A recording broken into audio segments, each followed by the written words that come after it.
So, I've been prepping for this speech for a couple of weeks now, and I've been thinking to myself, what can I do to get really fired up and pumped up? And, I was a high school wrestler, so as a high school wrestler, before you go on, you jump around and you jump rope and you smack yourself and you listen to good music like Metallica, and I listened to stuff like that when I was in high school. So I was thinking today, what music could I listen to now that I'm in my mid-40s that would get me pumped up and excited and ready to go on for today? And I thought to myself, man, what can I listen to in my mid-40s, and something good and mellow and calm and smooth and soothing, somebody that has wisdom and knowledge. And I thought, who better than Cardi B? I'm just kidding. So at your tables right now, you should have an index card or something at your table. And I want you to write a narrative. I want you to just take 1 minute and write a narrative about how you think I escaped. How did I get away from the evil Brian Jackson, who is the alter ego of Ryan Jackson, who keynoted last year? So at your tables, just take 1 minute and write a narrative. And after that, we'll get started. 1 minute, go.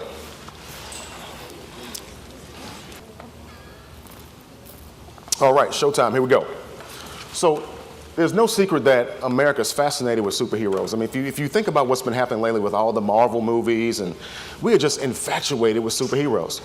But none of these superheroes ever come into the schools and do this great, amazing work in schools. So we are kind of the superheroes that really exist, that we do the hard work that has to be done to change lives. But there's so many superheroes going on and so many superhero films happening right now that's really just fascinating to me. But everyone loves Superman. Everyone does. He's great. And so, in essence, I thought to myself, who has more of a champion mindset than Superman? I mean, essentially, he's great looking, he's strong, he's powerful, and essentially nothing can stop him. I mean, the guy's unstoppable. So we thought. So here's what's interesting about Superman. In 1949, Kryptonite was introduced. And the purpose of Kryptonite was to change the narrative. I mean, if Superman always wins, the story kind of gets old. And so they introduced Kryptonite in 1949 to kind of give Superman a little bit of a weakness, because if not, the narrative would not ever change. And so it would make the story boring, and if he always wins, people would just eventually lose interest in America's favorite hero. So if we're being honest, all of us have a weakness. All of us do. We all have some weaknesses. And if we're being totally honest, some of us may even have several weaknesses. And so as human beings, it is a survival skill to mitigate risk and to be keenly aware of what your weaknesses are. And kids do this as well.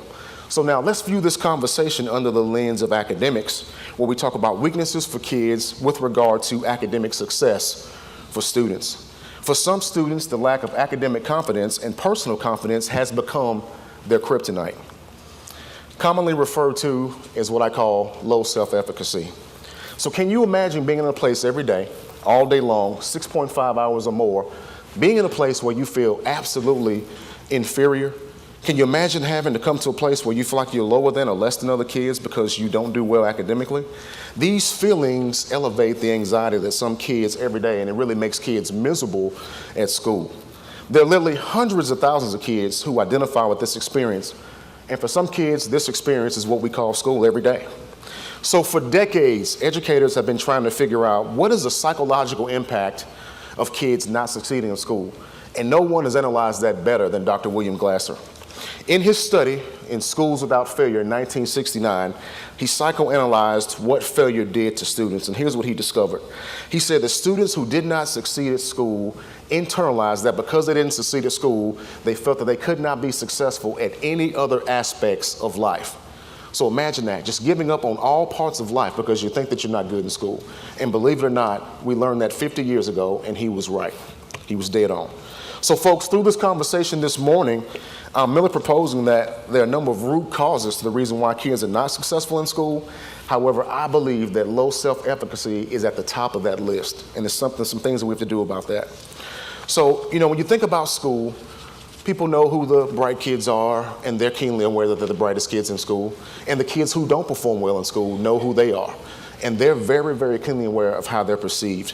So the driving question that I pose to you today is, how do we create an atmosphere in schools where all children can thrive academically while simultaneously enhancing their social, emotional well-being as well? I want you to think about that for a minute.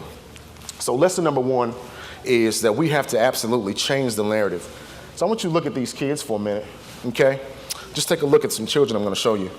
So, some children come to us and they may be immigrants who are fleeing oppression in other countries and they struggle with the language barrier. Some children come to us and they are native sons who just need guidance and they need hope. Some kids come to us and they are living in impoverished conditions where they desperately need the resources and the support that school can provide. And so regardless of where our kids come from and how they come to us, society has predisposed some children that come from poverty or that come from adverse situations. Society has predisposed them to not doing well. Society has predisposed kids to a life of poverty or low wages and even possibly incarceration just because of where they come from. And so you've heard this said time and time again that demography cannot be destiny. And so it's so critical that we don't let demography determine the destiny for kids. And I'm going to say to you today very definitively, boldly, that as champions for children, we must end the soft bigotry of low expectations for kids in poverty. Amen? We must end the soft bigotry of low expectations for kids in poverty. It is our responsibility to take kids from where they are and to make them academically successful. That's what champions do. And that means it's going to be tough. That means it's going to be hard work, but that's what we have to do. And whether you're a classroom teacher, guidance counselor, if you're a school administrator, that is the job that we're tasked to do, and we have to get after it every day. Amen? It's our job to get after that every day, and that's to change the lives of kids. So regardless of what your role is, I'm going to challenge you today to understand that all means all. Change the narrative, okay? Change the narrative in your school or in your organization to it can be done. Change the narrative in your school to lives will be changed. Change the narrative in your organization to every child every day. No matter what you do as an agent of change, I'm asking you to get out there and change the narrative, change the landscape for a child. So I want to show you a slide of how we help change the narrative. You can look at some kids and look at where some kids come from, and you'll be amazed at what they can go through and how they can overcome that. Because ultimately we want them to look like this, regardless of where they come from. Amen? Regardless of where you come from, where you're born, what side of tracks you're born from, this is what we want as an ultimate goal. But this is how we changed the mantra at Maplewood High School. So I took over a school that was high poverty, low performing school. I took over 1 year after a student had been murdered at commencement back in 2010 at the TSU Gentry Center. Dr. Jesse Register was superintendent at the time, and he asked me to come in and take over a school that was having some real difficulties. So I was principal at Apollo Middle School and then transferred over to Maplewood High School. When I get there, I got a blank canvas. Bare white walls. The place felt hopeless. The school was dingy. It was a place that didn't feel like hope. So one of the first things we started doing is coming in and painting quotes on the wall. And I remember one day I was on top of a ladder, and we had this real high catwalk in the school. And at the catwalk, I painted this inscription on top of the catwalk. And so I wanted people to see this when they first came into the school. And you can see what it says. Lives will be changed in this school every day. Okay? This is how we started changing the narrative. Okay? So now when you walk into that school, this is the message that we wanted parents to see, that we want to change your child's life. And that lives will be changed every day, period. That's the mantra. We want teachers to understand that in this school, lives will be changed every day. We wanted students to understand that we're here to change your life and to impact you in some way every single day. And that's just one of the ways that we started changing the narrative. The second way that we started changing the narrative is through what we were saying to kids, okay? I am a very religious person, so please bear with me if I give you a little bit of faith. It just means that you had church on Friday and you get to go on Sunday, amen? You get a little bit of both. I'm gonna give you a little bit of both. Since we're at Trevecca and this is a religious institution, I can talk about God here. Can I do that? Am I at home, folks? Can I do that? So the word says that faith cometh by what? Hearing. Faith cometh by hearing. So what we say to kids will impact them. And so in our morning announcements, we started saying positive things and positive affirmations in our sayings, in our morning announcements. And so it would sound like this. I'd say, good morning, students. Welcome back to the greatest school in the whole wide world. And then they hear me in my announcements by saying, we love you, we believe in you, and we know you can be successful. That's how we ended it. Let's have a great Panther Day. Okay, now let's analyze what we're saying here. Good morning, students. Welcome back to the greatest school in the whole world. Kids who went to that high school internalized that it was a bad school and they were forced to go there because of the zoning. That's what they believed. Okay? So we started changing the narrative, okay? Yes, this is your zone school. Yes, it had not been a great school, but we're gonna change the narrative. It's gonna be a great school, okay? Then we started speaking life over kids by saying, we love you, we believe in you, and we know that you can be successful. They heard that every single morning, and every single afternoon. We love you, we believe in you, and we know you can be successful. Let's have a great Panther Day. In the afternoon, we love you, we believe in you, and we know you can be successful. Guys, have a great afternoon. Every single day, we love you, we believe in you, and we know that you can be successful. That is how we started changing the narrative. And if faith cometh by hearing, eventually they started believing what we're saying, and we saw a difference in the culture of that school because of just starting to change the narrative. And that's how we started that. So that's just one step of how we started changing the narrative. And so I want to move on here and talk about 1987. Some of you in this room were not born in 1987. That's okay. Some of you were around during that time, and I was definitely around during that time. And I want to talk about what happened in 1987. First off, Ronald Reagan was president in 1987. The average household income at that time was about $25,000. A gallon of gas, and folks will never see these days again. A gallon of gas, folks, 89 cents. I don't know if we'll ever see those days again, but it was 89 cents. A postage stamp was 24 cents. And the most popular car at the time was what? You guessed it, a Ford Escort was the most popular car at that time. But what I remember most about 1987 was not all of those things, but what I remember most about 1987 was that it was the first time that a person that looked like me actually discouraged me, a teacher. The first African-American male teacher that I had in middle school said these words to me. He said to me that you will be lucky if you ever live to see your 21st birthday. How devastating is that for a kid that had my background? And you may be wondering, well, what is your background? And I'll get to that in just a minute. But how devastating for a kid that's 12 years old to hear those words from a person that is supposed to be a role model. The first time I have a teacher that looks like me says these words to me, and I was actually one of the good kids, but I'm hearing this. Really devastated me. So here I am in my mid-40s, and I've never forgotten that statement, and that statement always fueled me to want to be successful. So what that teacher didn't know was that I had some real adversity in my life. And so here's a lesson here. Before you make an assumption about a student, about a child, no matter what they're dealing with, know the backstory. Before you make an assumption about a student, get the backstory. Find out what's going on before you make a declarative statement. Learn their backstory. Seek first to understand. Learn the backstory about a kid. Here's what that teacher didn't know about Ron Woodard. Ron Woodard had just lost his grandmother. It was my maternal grandmother. For whatever reason, I think that a lot of people are typically closer to their mother's mother. But I was really close to my mother's mother, my grandmother, maternal grandmother. She had just passed away a few months earlier than when that statement happened. What he also didn't know was that 2 years prior to that, my grandfather was murdered in a robbery in East Nashville in 1985. So my grandmother had passed away, and 2 years before that, my grandfather had been murdered in 1985, okay, over in East Nashville. What the teacher did not know is that also my father, well, there's a song that would describe him. I think it was maybe the OJ's or Temptations. It was a song, Papa was a Rolling Stone. Wherever he laid his hat was his home, okay? So my father was not there.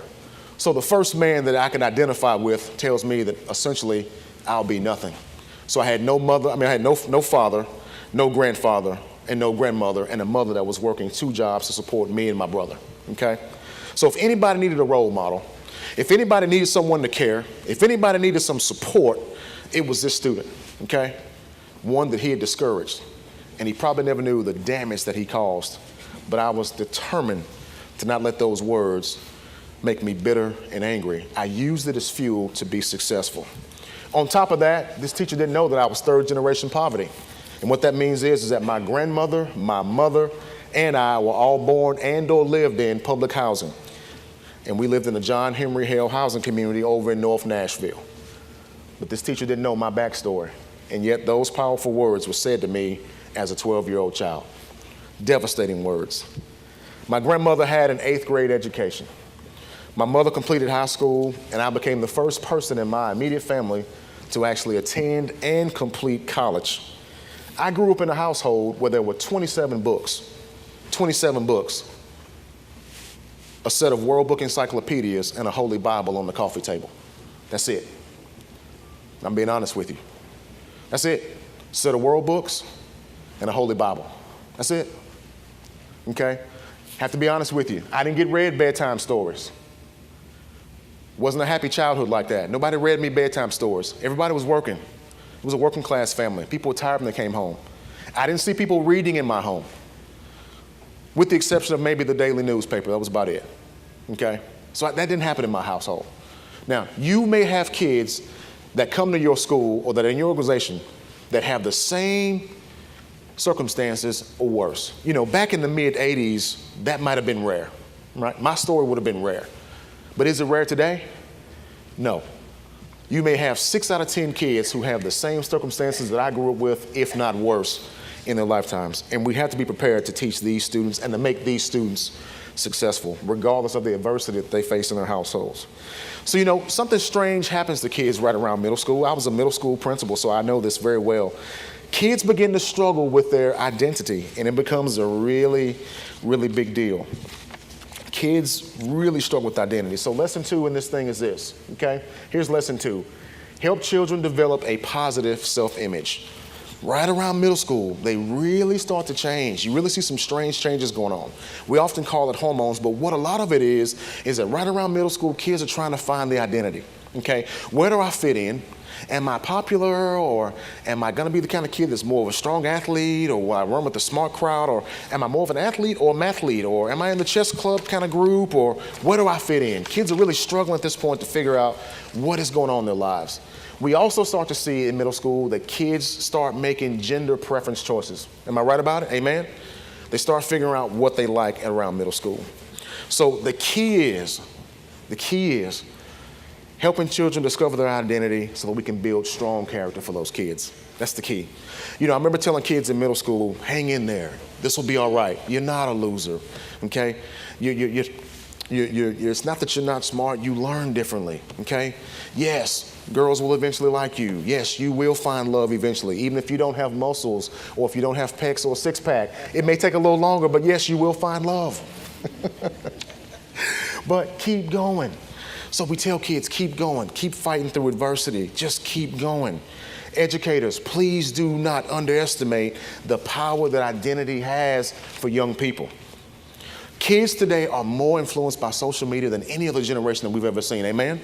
Social media is so powerful. Kids are so in tune with what their peers think of them that it absolutely consumes their lives. And it's so important that the adults and positive adults have more of an influence in their lives than what social media and their friends are saying, because kids really take it to heart what other people think about them. They're so into how many likes I have and who likes me on Facebook, who's my friend. They're really into this, and we have to make sure that we have a louder voice in this than they do. And folks, those of you who have children of your own, I'm a parent, I have 2 sons. It's so important that we as parents also have a louder voice in our kids' lives than social media and their friends. Amen?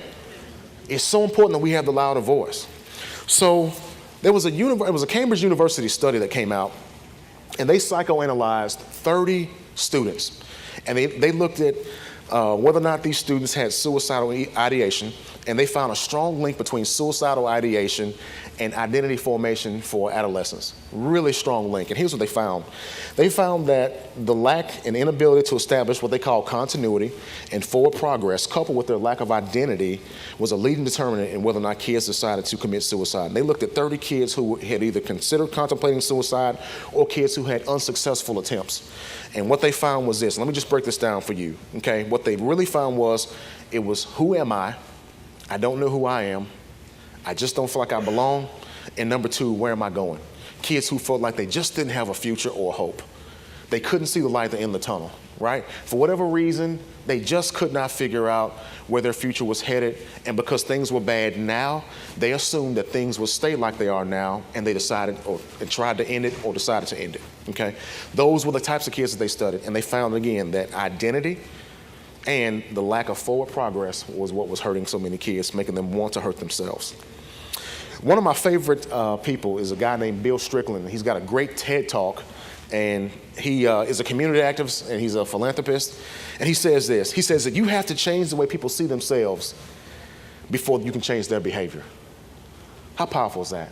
He said, you must change the way that people see themselves before you can change their behavior. And I so agree with him on that we have to help kids see themselves differently. We have to find out more about kids and what they're doing. What are their interests? What are their career goals? What are their hobbies? What are their likes, dislikes? Help them figure out what they're good at, where they're going. Motivate them and even tell them, great job. Make a big deal about small things. Maybe a kid went from an F to a D, but just give a kid a little encouragement. Hey, good job.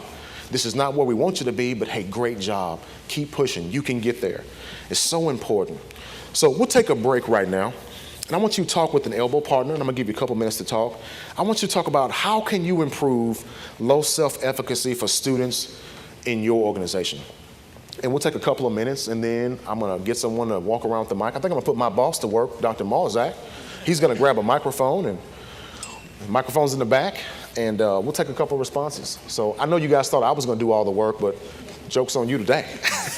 So talk with your table partners. How can we improve low self-efficacy for students in your organization? 5 minutes, go. So we'll take a couple of responses. Who'd like to respond? Share out. Just a few responses. Just want to hear what you think. And if you don't volunteer somebody soon, I'm going to call on you. Yeah, who's going to be the brave one? Come on. Where are the leaders in the room? Here we are, right here. There we go. The volunteer state. Somebody volunteered. I did. So I'll stand up, but I don't know if I need a mic. There you go. Thank you. Okay. So my situation is very different. I am a director of the education program at the Tennessee Prison for Women and principal of the school. And so we are sort of implementing andragogical practices as opposed to pedagogy. What I have found that everything that Dr. Woodard is saying is pretty much the truth. We have the end result of that bad role modeling experiences in life, and they've ended up in prison.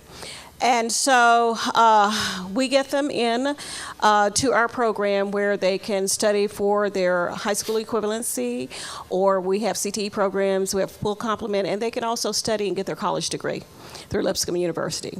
So we contend with this mostly with those high set classes of adults coming in, whether they want to or not. The governor said, this is what you're going to do. They have had very bad experiences. They don't believe in themselves. And so with that research, with andragogical practices, with adults, and I've seen it work even outside of that particular environment with adults, is that you have to allow for them the opportunity to have those successes that they did not have in school because they have had really bad experiences. So those little bit successes that you've evaluated where they need to be, they have to have privacy. They definitely have to have privacy because remember, they have adult experiences. These are adults. So we do use technology in order to help with that aspect of it. We use individual conferencing so that we do individualized instructional practices with them, plan it, differentiated instruction. We have to have those one-on-one conversations with them. So it takes a lot of time. However, what we found once we get them into the mode of looking at their data, taking ownership of their learning, and then giving them those successes that they've never had before, then we can see them jump 2-3 grade levels at a time within a short amount of time. So that it's a different situation. I've worked in public schools, and I'm aware of what the children go through as well. So, thank you. Thank you. Thank you, ma'am.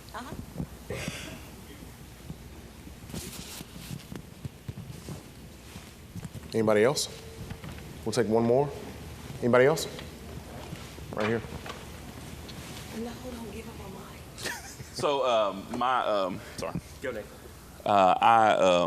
When I started teaching, I went to inner city school and just enjoyed that. And so I grew up with all boys. I have 3 brothers and a dad. I still don't know if my dad's ever said I love you. We get along great, but we just didn't do that. And then I had a daughter, and so I have a 13-year-old, and she needed me to tell her I loved her quite a bit. That's it. And so I started usually on Fridays. So guys, when you go home this weekend, I want you to know I care about you, I love you, be careful, all that. And so I did that, and then one Friday I just, for whatever reason, forgot. And so I had several young men that I was surprised that came up and said, Mr. Lewis, you didn't tell us you loved us today. And it struck me like that it really did matter to them. Oh, yeah. So now, as a principal, I try to at least a couple times a week, something similar to what you were saying at the end of the day. I'll say, I want you to know you're valued. We care that you are, part of the school, and that I love you. And I think, just especially coming from a male, that as somebody that fusses at them at other times and things, key. that they need to hear that. So. Yes, sir. Great comment. One more. So I teach actually at a pretty affluent, high achievement school. And I think that the mindset at our school is that we don't have those students. We don't have poverty students sprinkled in amongst our students. And I found that that was completely not true. So in my room, I have 2 rules. The first one is that you are going to make mistakes, and I look for your mistakes. I expect mistakes. And the second one is that I tell all of my students that I want them to give 110%. And I explain that to them, that they always will give their 100%, and that's what they feel is 100%. But I believe in them, and I know that they can always better themselves and do more. So I'm asking them to push themselves beyond their boundaries and give me an extra 10%, and they'll be close to their true 100% potential. So my kids always leave knowing that they can try a little bit harder and they can push a little bit further. And then I always do an activity a couple of months into the school year after they've kind of built their trust and relationship with me. And I send out an anonymous note card, and they turn those back in. And I tell them I want them to give me one thing that they wish their teacher knew that affects their learning every single day, that maybe not even their parents know happens. And that's the most powerful 5 minutes I've ever given to my classroom, because my students come out with some unbelievable things. Kids that you would never think struggle day to day with anxiety or a bad home life, or dad went to rehab for a little while or something like that. And I can clue into that, and I don't, bring that out in class, and it's completely confidential, but it allows me to view that student in a different way and to know that there are struggles beyond the classroom. Excellent. Thank you. So moving on, we're going to get into lesson 3. Lesson 3 is about create opportunities for kids to succeed. So I'm going to get into this. What do we know about kids? Every kid won't be the star athlete. We know that. Every kid can't be the quarterback. Every kid won't start on the basketball team and make the cheerleading squad. But we have to create pockets of excellence in our schools so that every student can find a place to belong. And Abraham Maslow said that no human being will reach self-actualization without first discovering love and a sense of belonging and a sense of esteem. And so pockets of excellence looks like this: clubs, activities, events, extracurriculars, programs, and things that kids can be involved in. And so the key question is does your school offer something for every kid to be involved in? So just think about that. And so I want to use Maplewood as a case study once again and show you a couple of slides. One of the things that we did first was we had a problem with our college going rate, and the college acceptance rate was pretty poor.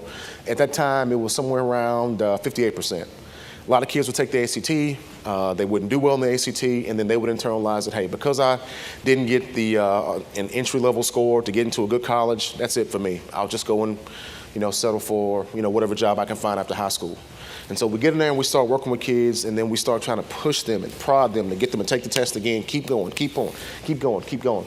So I partnered with Martha O'Brien, and we created a center that we call the College Zone. And so what we were doing college and career advising all day long. And so Martha O'Brien would bring in AmeriCorps members, and these AmeriCorps members would assist my guidance team, and then we would provide and do college access work all day from 10 a.m. to 6 p.m. at night, okay? And there was a sister school called Stratford that was our rival high school that had a similar program called Top Floor. And so this organization raised money for both of our institutions to have this extra college work, extra college and career advising work happening in our schools. And so it really was neat. We took a room, and this room that you see was, the furniture was given to us by Vanderbilt. And then, of course, the space we painted it, HCA came out and helped paint it and all that. But that was an old family resource center. But before that, it was actually an old child care center. At one time, we had a child care center at the high school, and we were no longer using that space, and we converted that to our college and career advising center. So now college and career advising is happening all day long in the high school from 10 a.m. to 6 o'clock at night, okay? What does that do? It provides a space for kids after school also. I would have about 100 kids a day stay after school, and they were just bored. They were not athletes, they were not there for volleyball, or there for football, or there for any other reason. They just like to hang out at the school, but they weren't staying for what? Tutoring. It's like, if I could get you guys into tutoring, it'd be great. But they just wanted to hang out at school because it was a safe place and a good place to be. The culture there was great. It was a good place to be. But we were not getting them engaged in anything that would make them better. Once we built this space, all those kids funneled into that space, and then we started seeing college acceptance improve in our school due to that. So it was pretty neat. The second pocket of excellence that we built was we built a coffee shop on campus, and it cost me $0. I had one of the local churches come in, and we took an old clinic. We lost funding for our health clinic, and then we took it and took that space and built in a coffee shop. And we painted it and worked real hard and got it looking good, and we called it Cafe Maroon. The colors of Maplewood were maroon and gray, and we called it Cafe Maroon. And people were saying, oh, kids don't like coffee, they're not gonna like it. They absolutely love this space. And so this gave other kids who just wanted a quiet place to just hang out and get on the internet, a place to go and just hang out.